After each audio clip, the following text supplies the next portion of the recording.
Assalamualaikum warahmatullahi wabarakatuh.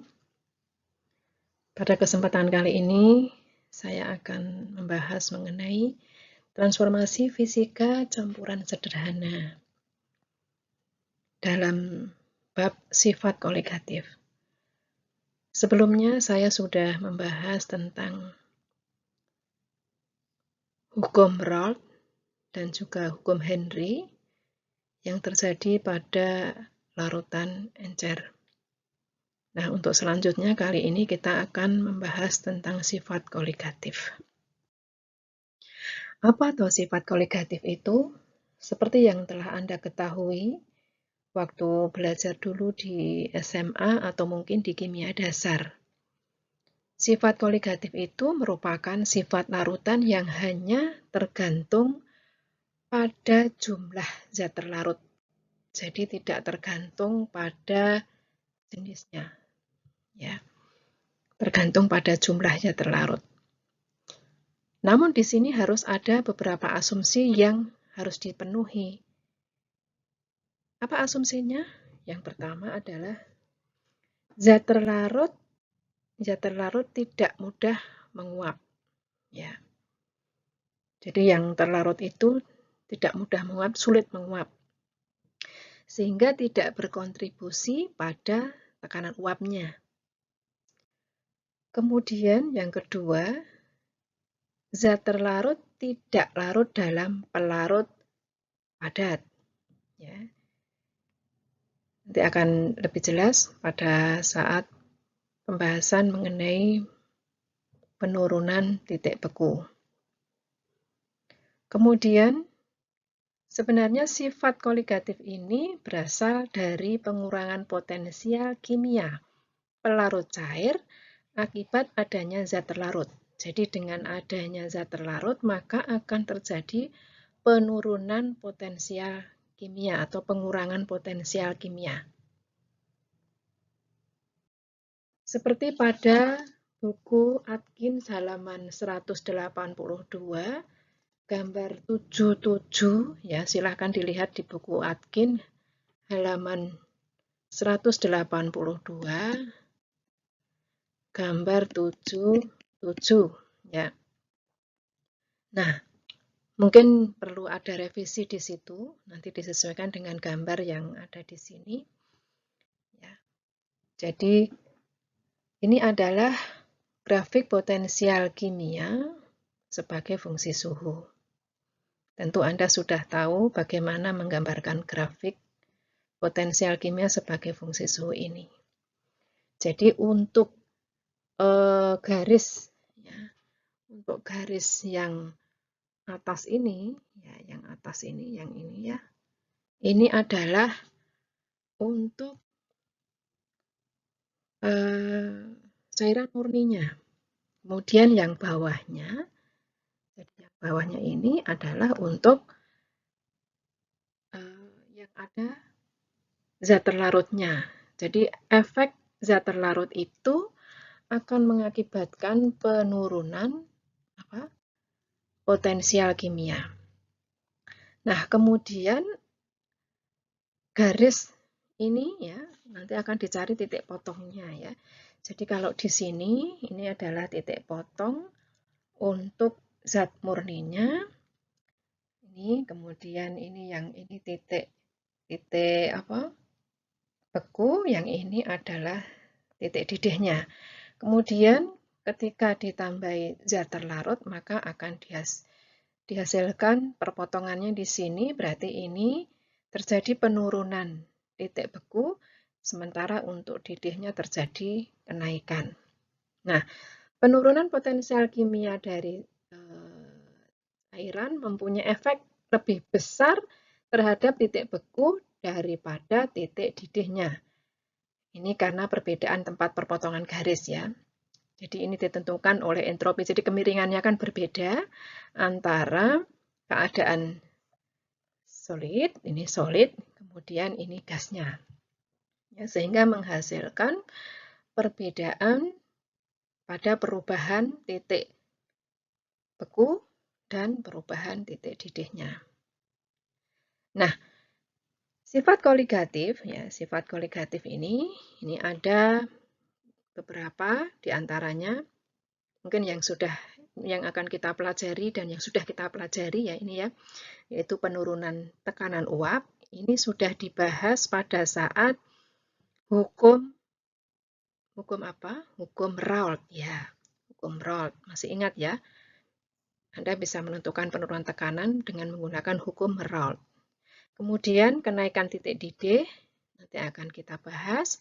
Penurunan titik beku, tekanan osmosis, dan juga kelarutan. Mungkin kalau yang 4 ini Anda sudah pernah tahu ya, pernah mengerjakan soal-soal waktu di SMA dulu. Nah, di sini nanti kita akan bisa menentukan atau menurunkan rumus yang digunakan untuk menentukan baik itu kenaikan titik didih, penurunan titik beku, tekanan osmosis maupun kelarutan. Nah, yang pertama, kenaikan titik didih. Ya. Jadi, ini adalah suatu sistem ya, di mana di sini ada pelarut murni yaitu A, kemudian B ini adalah zat terlarutnya. Masih ingat tadi asumsinya? Ya, asumsinya adalah zat B ya, B tidak mudah menguap ya. Jadi di sini tidak ada B ya. Jadi di sini tidak ada B. Yang ada hanya A saja. Maka di sini hanya ada gas A. Nah, ada kesetimbangan, di sini ada proses kesetimbangan ya. Ini kita ganti dengan yang biru mungkin. Jadi ada kesetimbangan antara keadaan gas dan liquid. Anda masih ingat ya, kalau kesetimbangan berarti nilai yang sama adalah potensial kimianya. Untuk potensial kimia gas, ya, untuk potensial kimia gas dikasih simbol mu A star gas. Kenapa ada starnya? Karena di sini hanya ada gas.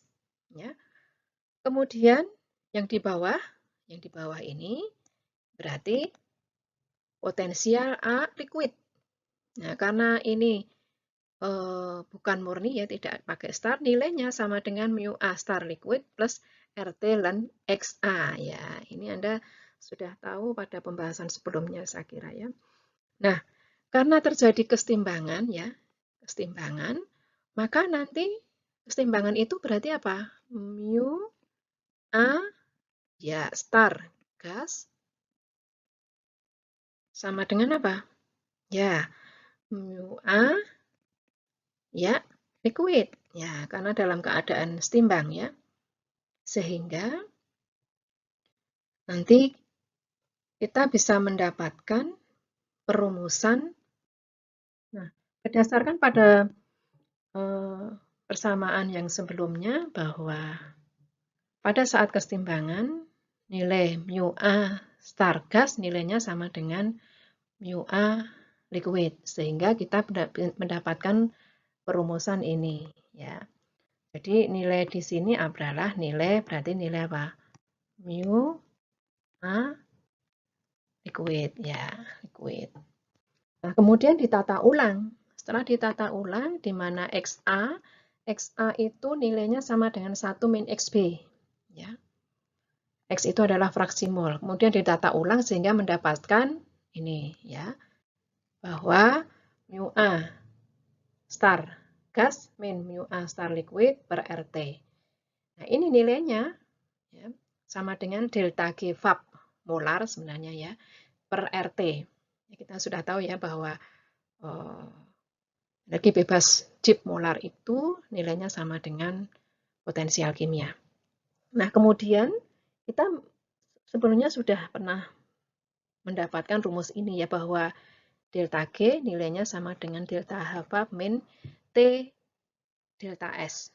Karena ini prosesnya evaporation, maka nanti di sini ada VAP. Ya. Nah, kemudian dari sini kita mendapatkan persamaan 1 ya dengan menggabungkan ini ya sehingga diperoleh ln 1 min XB sama dengan delta G VAP per RT sama dengan delta H VAP per RT min delta S VAP per R. Ya, saya kira sudah jelas ini. Nah, jika XB-nya sama dengan 0, apa itu artinya XB sama dengan 0? Ya, XB sama dengan 0 itu artinya tidak ada ZB, sehingga itu keadaan murni dari A, sehingga T-nya sama dengan T star. Ya, T star itu titik didih murni. Ya. Nah, sehingga kita bisa menuliskan di sini, karena XB-nya 0, maka ln 1 nilainya sama dengan ini ya. Nah, ini dinyatakan sebagai persamaan 2. Nah, dari persamaan 1 dan 2, ya, selisih dari persamaan 1 dan 2, nanti kita bisa mendapatkan perumusan bahwa ln 1 min XB sama dengan delta H VAP per R ya, plus seperti min seperti star. Ya, ini diingat-ingat ya. Ya. Nah, kemudian diingat-ingat bahwa T di sini adalah titik didih larutan, kemudian yang T star adalah titik didih pelarut murni. Nah, kemudian ini ditata ulang kembali ya. Ya, sehingga kita bisa mendapatkan perumusan ya, XB sama dengan delta H VAP per R dalam kurung seper ini ya, seper T star min seper T. Ya. Nah, ini sebenarnya tadi kan rumusnya ini ya, sebelumnya tadi ya. Jadi nilai dari ln 1 min XB ya, ln 1 min XB itu kalau encer itu berarti XB-nya sangat kecil ya, berarti XB mendekati 0, maka nilainya sama dengan min XB. Ya. Ini mungkin materi pelajaran dulu limit ya, di SMA mungkin Anda pernah mendapatkan ya. Sehingga dari sini nanti akan diperoleh ya, nanti ditata ulang kembali nilai delta T sama dengan RT star kuadrat per delta H VAP kali XB. Ya. Jadi nanti silahkan dilihat gitu ya. Anda juga bisa mencocokkan dengan buku Atkin halaman 183 ya. Jadi di buku Atkin halaman 183 itu di situ pada persamaan 15A ya. Silahkan dilihat di situ untuk mencermati bahwa nanti nilai delta T itu berarti perlu perubahan ya. Perubahan T itu adalah kenaikan titik didih, nilainya sama dengan RT star kuadrat per delta H VAP XB. Nah, ini nilai ini adalah konstan ya. Jadi konstan. Sehingga ini dinyatakan sebagai KB. Ya, sebagai KB. Sehingga delta TB kalau dulu Anda pernah belajar itu pakai delta TB, ini perubahannya, perubahan titik didihnya sama dengan KB kali MB. Ya, ini dari sini. Nanti coba kita lihat ya pembuktian bahwa delta T sama dengan kali KB kali MB. Anda bisa melihat di buku Atkin halaman 184. Ya. Jadi rumus ini yang sudah Anda gunakan waktu di SMA. Ini Anda sudah bisa menurunkan dari potensial kimia dari suatu larutan. Ya. Nah, ini adalah untuk pembuktian bahwa delta T tadi nilainya sama dengan KB kali MB ya. Jadi di sini XB itu adalah NB per NA plus NB. Nah, kalau encer artinya NB-nya kecil, dianggap mendekati 0 sehingga XB-nya sama dengan NB per NA. Ya. Nah, kalau di sini pelarutnya 1 kilo, ya, karena molal itu kan 1 kilo nanti ya, per 1 kilo pelarut ya, kilogram ya. Sehingga nanti di sini Na nilainya 1 kg per berat molekulnya ya. Dan seterusnya silakan nanti dicek sehingga nanti delta T sama dengan ini. Ya. Sehingga kita bisa mendapatkan apa? Ya, delta T sama dengan apa? Kb kali ya M. Ya, MP. Ya.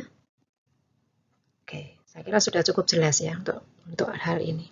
Nah, untuk penurunan titik beku nanti dengan cara yang sama silakan Anda nanti mengerjakan sendiri. Ya.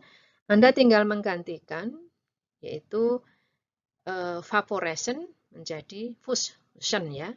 Jadi penguapan menjadi pelelehan ya.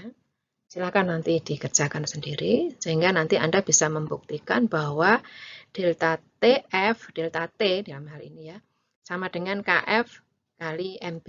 Silakan nanti untuk dibuktikan sendiri. Kemudian selanjutnya adalah kelarutan ya. Jadi proses melarutnya zat padat dalam pelarut ya.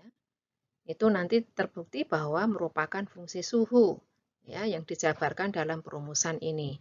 Ya silahkan nanti juga bisa dilihat di buku Atkin, di runut saja sehingga Anda bisa mendapatkan nilai ln XB, ini ya, ln XB sama dengan delta H fus per R per seperti min seperti star.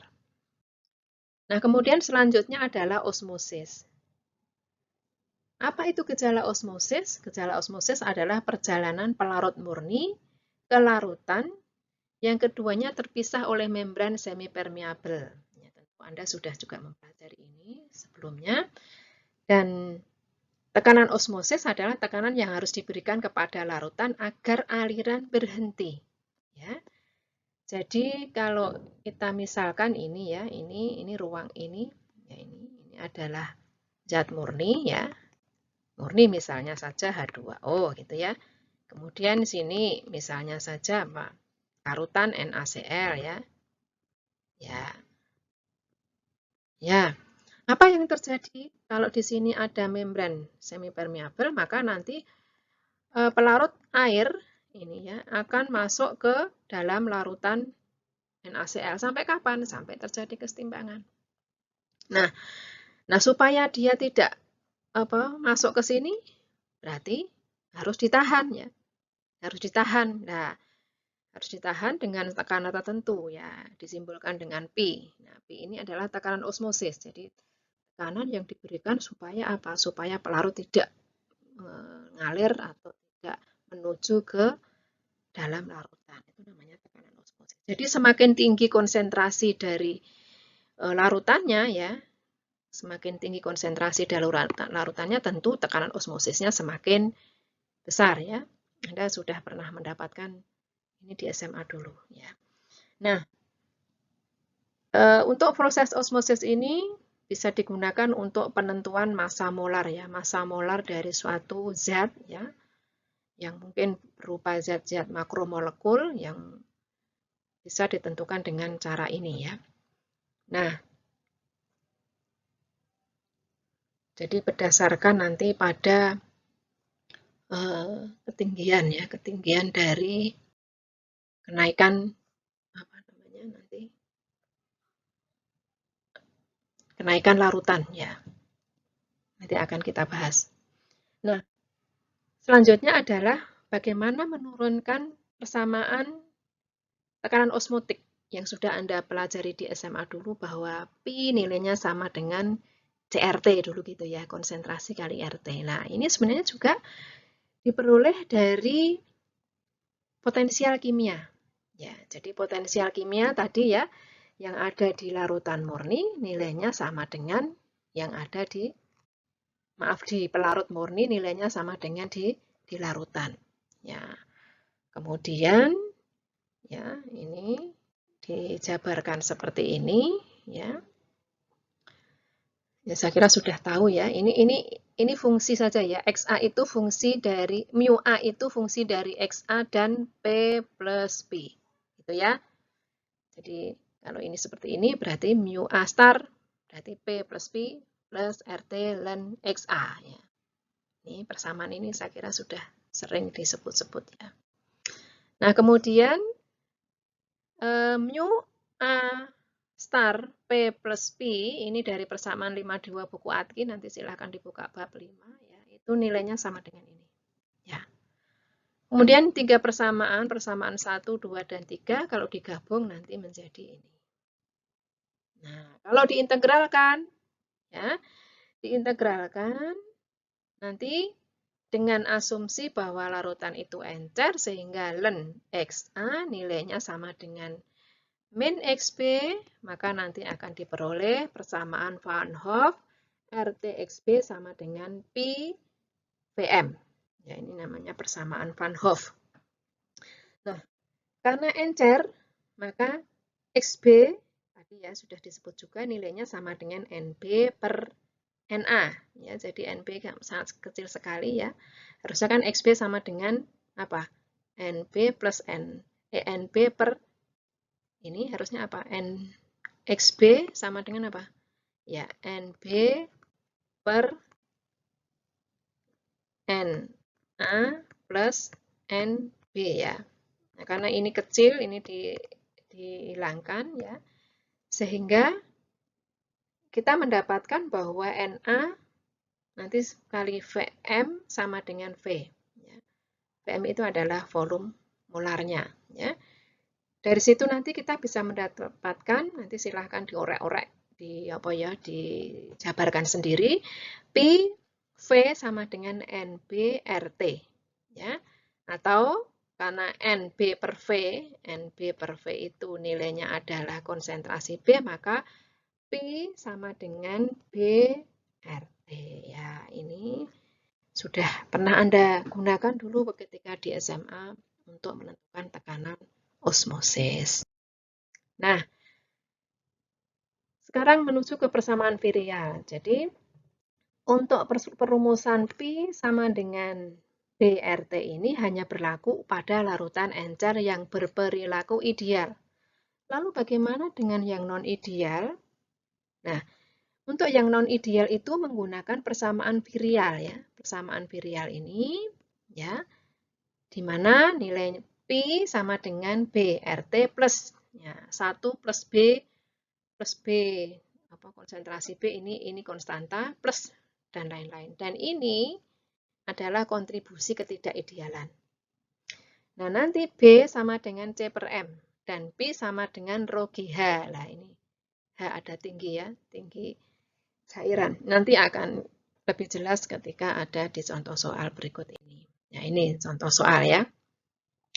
Jadi, contoh soal tekanan osmosis polivinil klorida PVC dalam sikloheksana pada temperatur 298 dinyatakan dalam tinggi larutan. Nah, tekanannya dinyatakan dalam tinggi larutan. Ya. Ini ada data tinggi larutan ya. Tinggi larutan dan konsentrasi. Tinggi larutan dan konsentrasi. Ya. Jadi di sini ya